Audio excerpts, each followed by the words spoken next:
Hello नमस्कार जय हिंद वंदे मातरम। प्यारे विद्यार्थियों, आज के प्रश्न की श्रृंखला में आज का टॉप मोस्ट प्रश्न है, इस संविधान का संक्षिप्त नाम भारत का संविधान है। मतलब भारत का संविधान है, उसका संक्षिप्त नाम क्या है? भारत का संविधान है। ठीक है, ये किस अनुच्छेद में कहा गया है?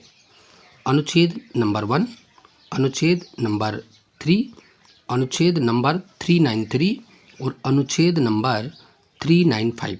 तो कौन से अनुच्छेद में ये कहा गया है? तो विद्यार्थियों, हम बात करें भारत के संविधान का जो संक्षिप्त नाम है कि ये भारत का संविधान है। ठीक है, ये अनुच्छेद 393 के तहत किया गया है। किसके तहत? अनुच्छेद 393 में साफ लिखा हुआ है कि भारत का संविधान है, उसका संक्षिप्त नाम। ठीक है, बात करें हम तो थ्योरी देख लीजिए आप कि अनुच्छेद 393 के अनुसार इस संविधान का संक्षिप्त नाम भारत का संविधान है।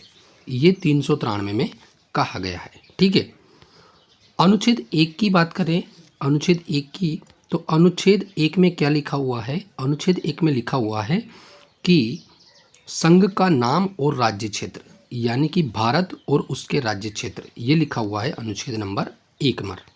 ठीक है, और हम बात करें अनुच्छेद नंबर 3 की, तो अनुच्छेद नंबर 3 में क्या लिखा हुआ है? इसमें नए राज्यों का निर्माण और वर्तमान राज्यों के क्षेत्रों और सीमाओं एवं नामों में परिवर्तन, यानी कि भारत है और हमारा भारत है, उसके कोई भी राज्य हैं, जैसे उत्तर प्रदेश है और मध्य प्रदेश है, इन दोनों स्टेट को में से थोड़ा थोड़ा टुकड़ा लेकर अगर नया राज्य बनाया जाता है तो वो अनुच्छेद 3 के अंतर्गत बनाया जाएगा। ये यही कह रहा है कि राज्यों का निर्माण, कौन से राज्यों का? नए राज्यों का निर्माण और वर्तमान राज्यों के क्षेत्रों का, सीमाओं का और नामों का परिवर्तन। तो ये अनुच्छेद 3 में कहा गया है। और बात करें अनुच्छेद 2 में क्या कहा गया है, तो अनुच्छेद 2 की बात करें हम विद्यार्थियों, तो अनुच्छेद 2 में भारत का जो वर्तमान स्वरूप है, ठीक है, उस स्वरूप में अगर जैसे मान लो बांग्लादेश है, ठीक है, बांग्लादेश अलग से कंट्री है, अगर ये भारत में शामिल होना चाहता है, ठीक है, इसको भारत में शामिल किया जाता है मान लो, तो ये अनुच्छेद 2 के तहत किया जाएगा। किसके तहत? अनुच्छेद 2 के तहत किया जाएगा विद्यार्थियों। ठीक है, तो ये अनुच्छेद 2 में कहा गया है। अनुच्छेद 394 किससे संबंधित है?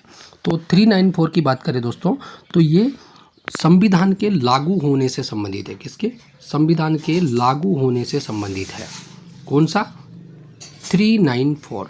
ठीक है, और हम बात करें तो 395 की बात करें, यहाँ पर 395 भी दे रखा है, इसके बारे में बता दूं मैं आपको। तो 395 क्या कहता है? 395 ये कहता है कि भारतीय स्वतंत्रता अधिनियम 1947, कौन सा दोस्तों? 1947 का जो भारतीय स्वतंत्रता अधिनियम है वो, और इसके अलावा भारत सरकार अधिनियम 1935, इन दोनों में से भारतीय संविधान में बहुत सी चीज़ें ली गई है। ठीक है, बहुत सारे प्रावधान लिए गए हैं, उन सब को अनुच्छेद 395 के तहत निरसित किया गया है। ठीक है, अनुच्छेद 395 में, यानी कि भारतीय स्वतंत्रता अधिनियम 1947 और भारत सरकार अधिनियम 1935। ठीक है, इन दोनों को क्या किया गया है? 395 के तहत निरसित किया गया है, निरसित किया गया है, निरस्त। ठीक है, निरसित किया गया है विद्यार्थियों। ठीक है, तो ये था आज का टॉप मोस्ट प्रश्न। कल नेक्स्ट प्रश्न के साथ में फिर मिलेंगे, तब तक के लिए नमस्कार, धन्यवाद। चैनल को सब्सक्राइब करिए, शेयर करिए, बेल आइकन को प्रेस करिए ताकि आने वाले वीडियो को नोटिफिकेशन आपको तुरंत मिल सके। धन्यवाद।